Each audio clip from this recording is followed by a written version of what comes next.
With that, I'd like to bring up Chris the Brain Hoyt. Come on, big applause.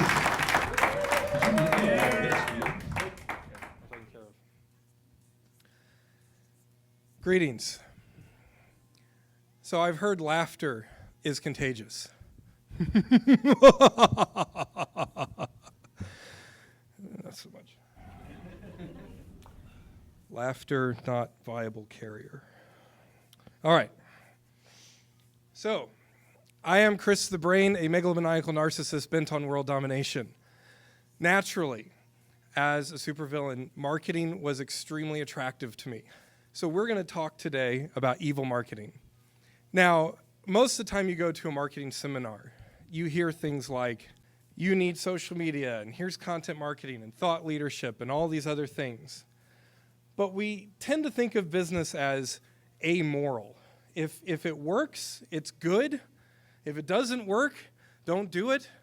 But we never really have any conversations as to, are we being evil? That's a good question to ask. And it's one I'm going to enjoy talking to you about today.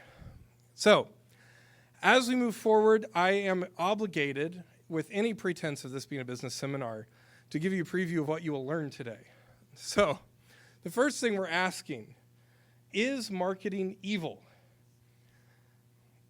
How much can marketing really influence our decisions? So, does marketing have the power we often give it? Can marketing be effective without being evil? And at the end of this, we're going to cover the secret to an effective marketing strategy. Very simple. So that's my little teaser. So I want to start out today with a little story. I'm going to start with Winston Churchill. If you're not familiar with who that is, you're not going to have much fun today. So Winston Churchill, as we know, was one of the masterminds to help the developed world win World War II. However, not as many people know that he was a very heavy drinker all the time. He drank like crazy, and he was legendary for getting what to us would be pass out drunk and then writing all of his speeches. So, during this time, he visited America, which happened to be our prohibition time. So, while in America, a preacher in the Christian Temperance Union was confronting him, saying, alcohol combines the kick of an antelope with the bite of a viper. To which Winston Churchill, in his very witty style, said, I've been looking for a drink like that all my life. Now, I say that to say this. Worlds look very different depending on what side you're on. So from their side, alcohol looked like this horrible thing that's ruining your life at the slightest touch, and Winston Churchill's on the other side thinking, man, I wish it was that good. So on that note, I told you that story, I tell you this one. So in the early days of my career in marketing, back when I helped start Fat Adam, which is a marketing agency still in Carmel, when we were just starting up, we were still in this vulnerable phase where we're still convincing people that websites are going to stick around. They're not just a fad. And email is something that people are going to keep using more and more. And I know what you're thinking. You're thinking, how long ago was this? It was 2007. Indianapolis is really slow. Seriously, it's really bad here. This was 2007. Everyone was using BlackBerries, if you don't remember, okay? So during this time, we got our first Facebook page up, and it might have been a little later. So my timeline's off. So there's some nerd on the internet on YouTube who's going to correct this later. Facebook wouldn't have pages at this time. I don't remember. So I got this post, this angry post, on my Facebook page from some misguided teen. I have no idea what they look like. I imagine they look like that. And they put on my page, you marketing people are working for Satan, making us want things we don't need, and feeding off the greed of the masses. You manipulate the world and are nothing but evil. And the only thing I could think of when reading that, as we're trying to pay our bills, is I wish. That would be so much easier. Early on, I had people a lot in marketing go, can you guarantee me results? If I pay you this money, well, I guarantee that I'm going to make more back. And I just thought for a second, and I've always struggled in the past to answer that. I finally came up with the simplest answer. It was, imagine if I could. Imagine if I was that good. You pay me money, and I guarantee you'll get twice back, or maybe more. What am I? I'm not a marketer. I'm an economic god. I am the make it rain man. and you know, how amazing would that be? So in his mind, he's thinking marketing, if you're a real marketer, you should be able to control people's minds. And I'm sitting here thinking, man, that would be great. I'd love to do that someday. So, there's definitely an expectation amiss from the two of these.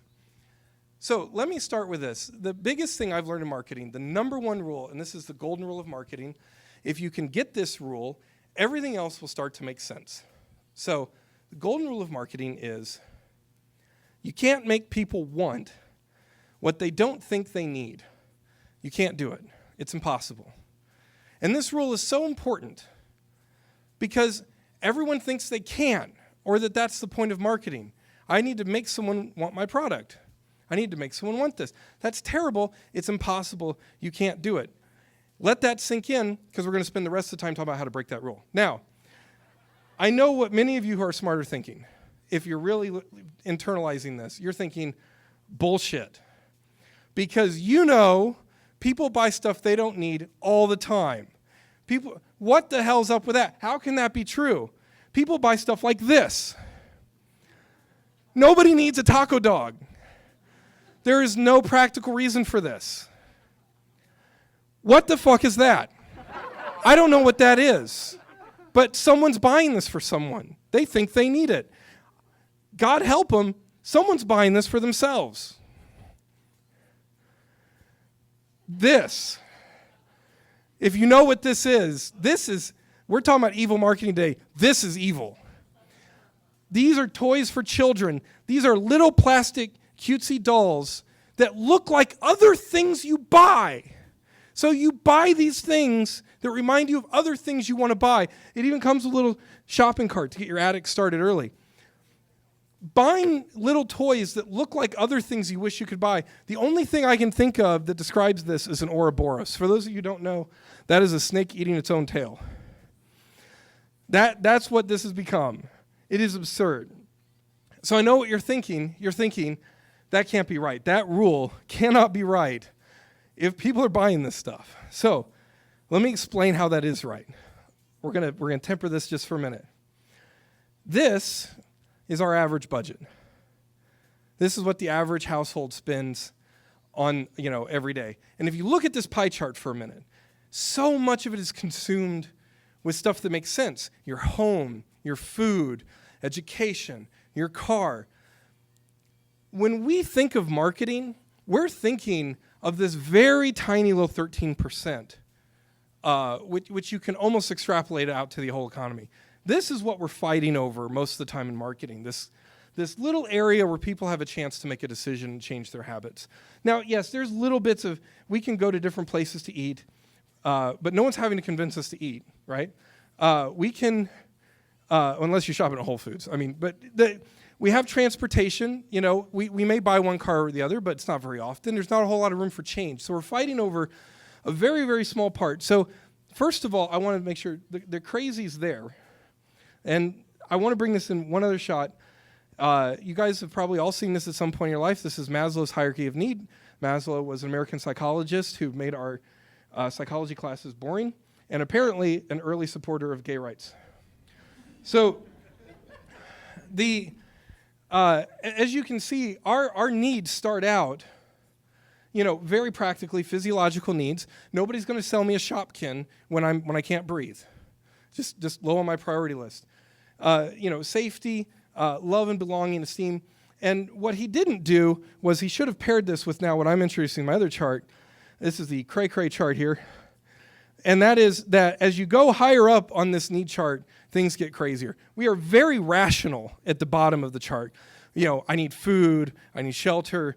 But civilization is kind of in that green area right now. Like, we're still working through that.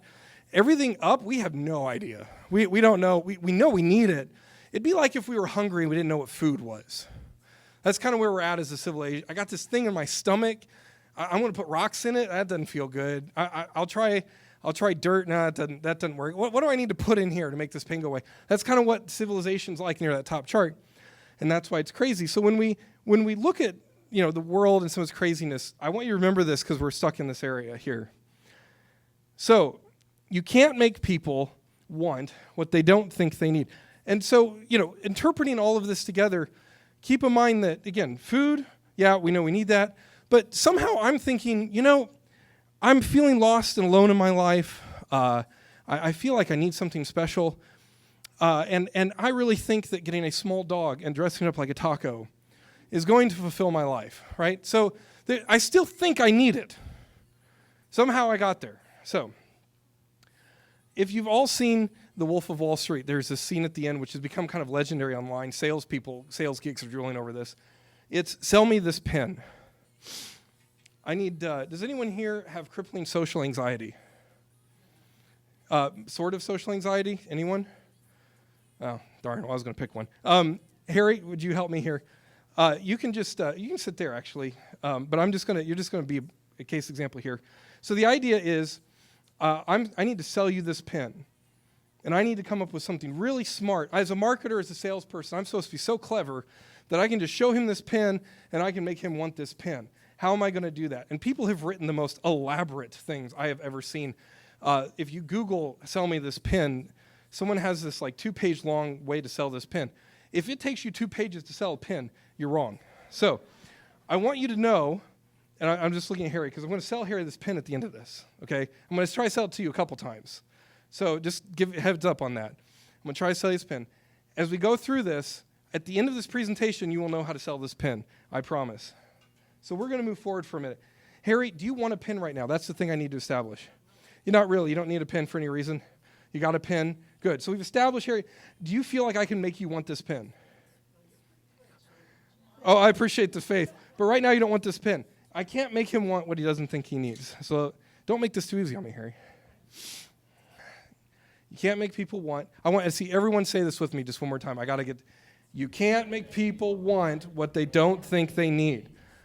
But you can lie to them.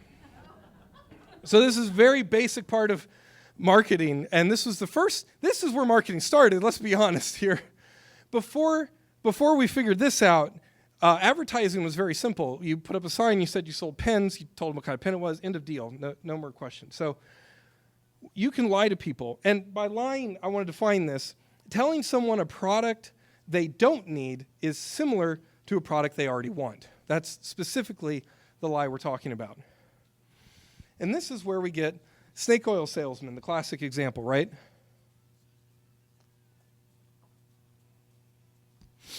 I'm going to try to drink water without spilling it on myself today. It's been very difficult. Snake oil was a product nobody needed, but we told them it was one that they wanted. This is a cure-all. This will cure impotency. It'll cure that rash, whatever. Yeah, I see you're walking on one leg, sir. You need to try this snake oil. It'll work, right? It was a lie. And I know what you're thinking. We use the example of snake oil because we're too smart to fall for that today. Ha! No. We still sell this stuff. And again, we want it. We want to believe that's true. I would love to lose a lot of weight in 72 hours. That sounds great. But I'm pretty sure the weight I'm losing is my internal organs, not necessarily the weight I want to lose. And we still have like this guy. We still have him. I'm still not sure what he's selling, but we don't need it. So we can lie to people. So how effective is lying? How effective does this work? Does this really work? So Harry, if I tell you, who's your hero? Like who's a hero to you? Do you have a John Maxwell? So this pen is the pen John Maxwell wrote the draft of his first book on. Are you interested? Right, but I'm full of shit right now, don't you?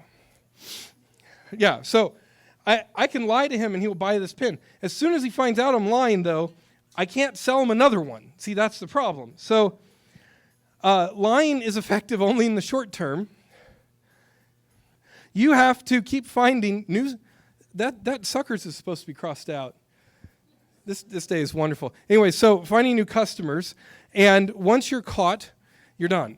So Bernie Madoff, big scam. Now he's in jail. No one's going to, if Bernie Madoff came to you and said, hey, I got a great deal on a mortgage. No, you ain't buying it. So there's a limitation to lying. And Abraham Lincoln put it best. You can fool all the people some of the time, and you can fool some of the people all the time, but you can't fool all the people all the time. So lying is, you want to fool some people all the time. You just want to go to some people. So marketing took this to heart, and we thought, okay, well, that didn't work. Let's go for the other one. Let's try to fool all the people some of the time. So I'm going to reiterate, going back to this. You can't make people want what they don't think they need. But you can make them think they need something they don't. I know what you're thinking. That sounds like lying. Marketing as we know it today was started by Sigmund Freud. And Sigmund Freud was the one who basically revealed to us this idea that we have desires and impulses and ways of acting that we're not always aware of. Or as he put it very succinctly, the ego is not master in its own house. But his interest was, psychoanalyst. He was trying to figure out how to help us figure out how we do things. He's not the one to blame entirely, but a big fan of his work by the name of Edward Bernays is the father of modern marketing in so many ways. This is a horrible man. This guy is a jackass, and we're going to talk more about that as we go. He said, if we understand the mechanism and motives of the group mind, it is now possible to control and regiment the masses according to our will without them knowing it. Doesn't he just sound like a dream? This is the kind of guy you want to do business with. And a lot of people did, believe it or not, because we were really big. By the way, does he look familiar to you? He should, because that is his biggest fan. I kid you not. This guy wrote the book on propaganda. There it is. That's the book. It's called Propaganda, and he wrote it. This is not a joke. It happened. And this is the book Hitler read when he started his Nazi campaign. I am not exaggerating, okay? This is how bad it was. Let me show you some of this fun work that Edward Bernays did. One of his early customers was Lucky Strike cigarettes. So this is a real ad to keep a slender figure, ladies, instead of eating, light up a cigarette. That is great advice. Isn't that a wonderful ad? So he was one of the first people to realize, if I can tie this, see, he's not selling you a cigarette here. He's selling you skinny. You want skinny. You may not have wanted a cigarette, but now you're going to go, oh, I don't know. If I can get skinny with that, I might be interested. He's also the guy who came up with this, the whole 9 out of 10 dentists recommend, whatever, Trident chewing gum. He's the guy who started this. He was the first one to do the appeal, although he's really specific here, 2,679 physicians. I think we simplified that later. Now, I'm really going to mess with you here. How many of you love bananas? How many of you think bananas are healthy? That was him. So this guy sold us bananas. He was hired by those early banana republics. Bananas were initially a snack. This is why we have banana sundaes. They were initially considered a treat, something you got with ice cream or an exotic kind of fruit. This is the guy who made us think of it as a part of our daily diet. Now, I'm pretty sure he was right. For the most part today, we think these are pretty healthy. That was an accident, though. He really meant to trick us. He just kind of got it right, I think, on accident. Now, this next one, you're really going to hate me. Bacon. Before Edward, the American breakfast was toast, coffee, and a cigarette. As a matter of fact, I think that was also Edward. But he's the one was hired to sell more bacon. He said, you know what we need to do? I need to get a bunch of doctors, and we're going to tell them America needs to eat a hearty breakfast in the morning. This guy's not just to blame for bacon. He's to blame for the reason we all feel guilty leaving in the morning with a cold Pop-Tart. It was this guy. Toast used to be fine. He ruined it for everybody. So, what is propaganda exactly? Propaganda is any effort to attach a real need, like social acceptance, respect, intimacy, fulfillment, desire for safety, even our health, which are all things we need, but to an unrelated product. That's propaganda. And you know what? When he started, we were all like, propaganda's great, but we started catching on to it. And propaganda, especially after Hitler, propaganda started getting a bad name. So you know what we did? We changed the name of propaganda. What did we change it to? Public relations.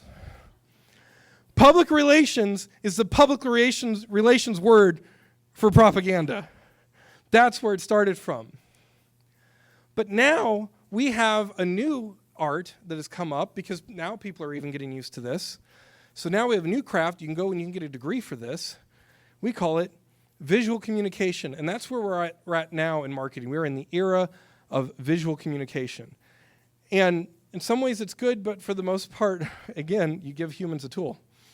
Right now, visual communication is often translated to being able to say horrible, racist, discriminatory, insulting, ego-stroking, fear-inducing, pandering, and otherwise irresponsible things without getting caught. Visual communication is the picture form of doing this to someone. You can deny it if you get caught. No, I just scratched my head.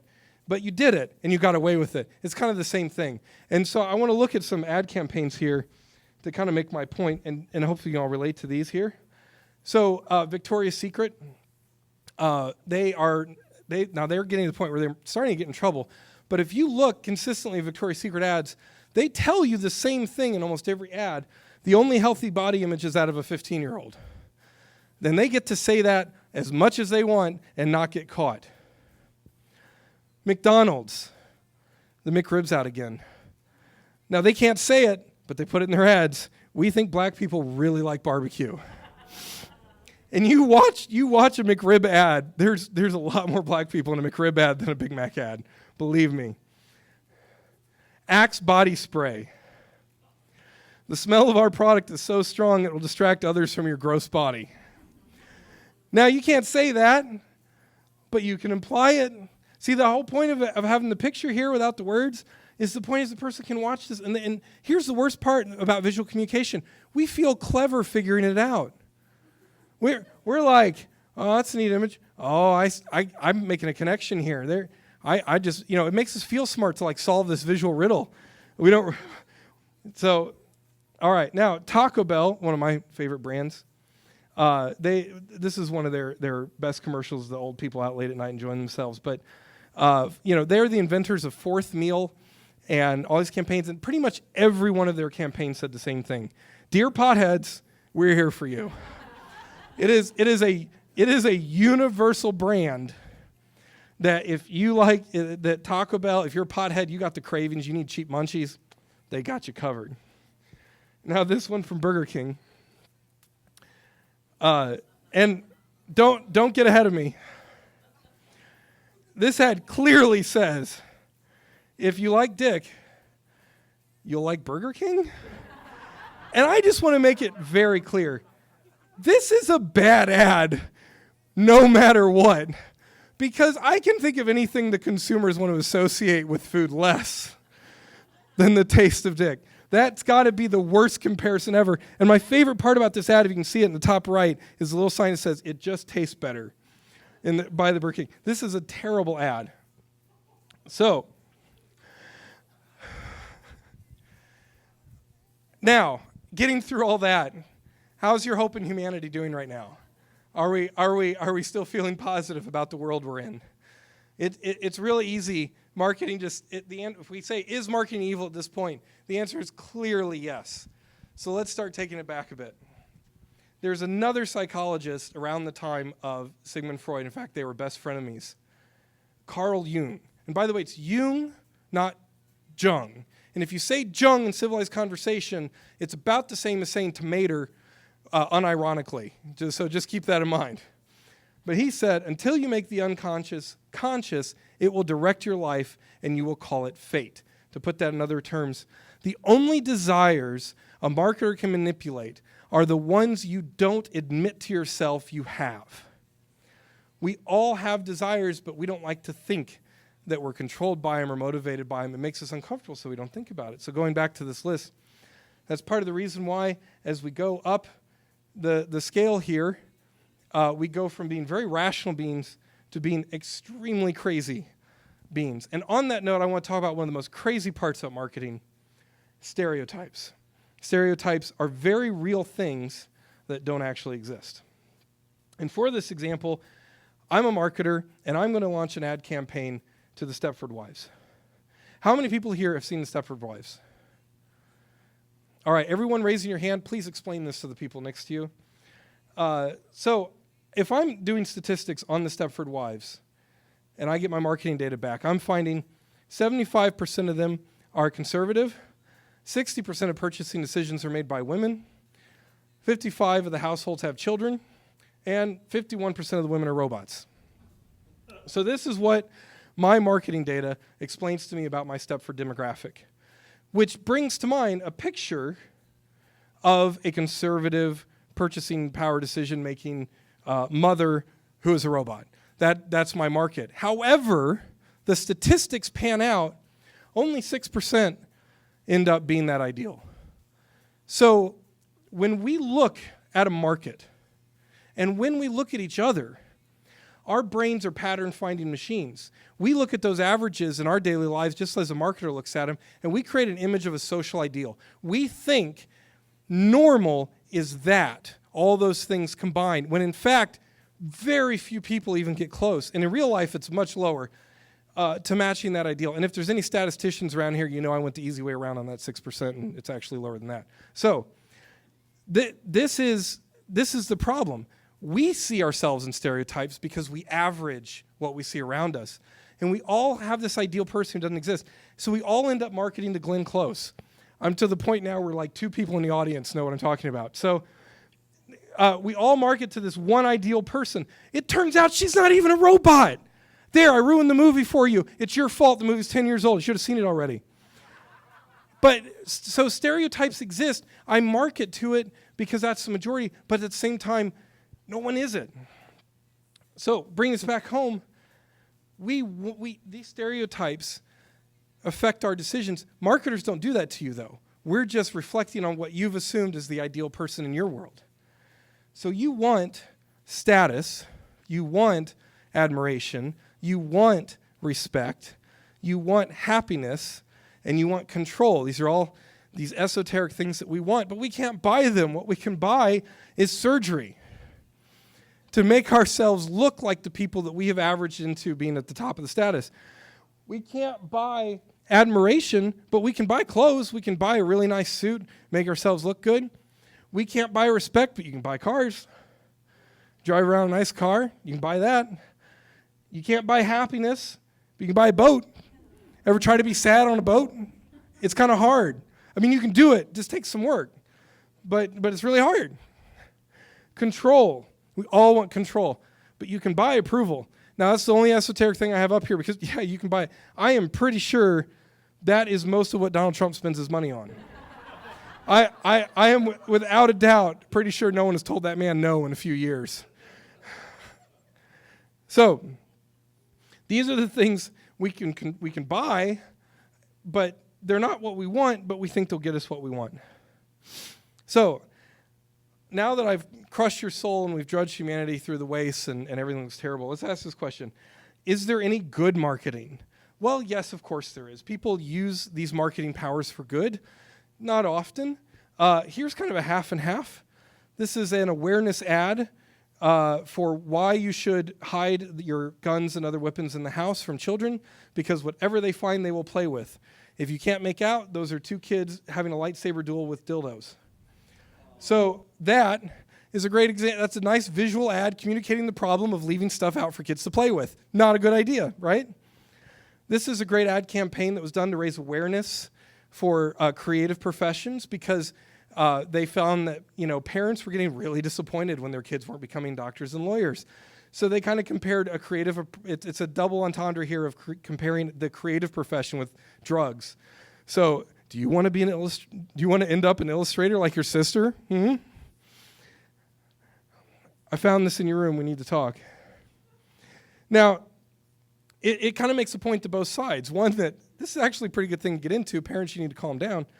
But it's funny. Catch the point. This is good marketing use. Here's another one. This is an ad campaign where they put, this is raising awareness for colon cancer. Everyone's going to see this. You can't help but look at this. You will understand colon cancer exists once you get on the bus. This is using marketing powers for good. So marketing can be used for good.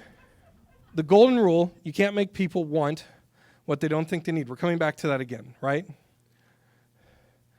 But you can ask them to try it.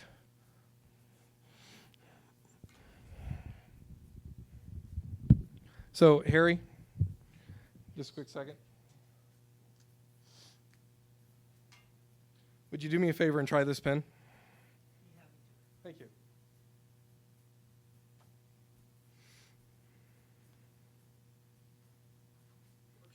What do you think about that pen? How'd that write? Not as good as my own, but it's good. See, now you made it too hard on me. No, that's good. I like the nice even flow. Yeah, see, there you go. Thank you, Harry. If someone else needed a pen, maybe you tell them about it.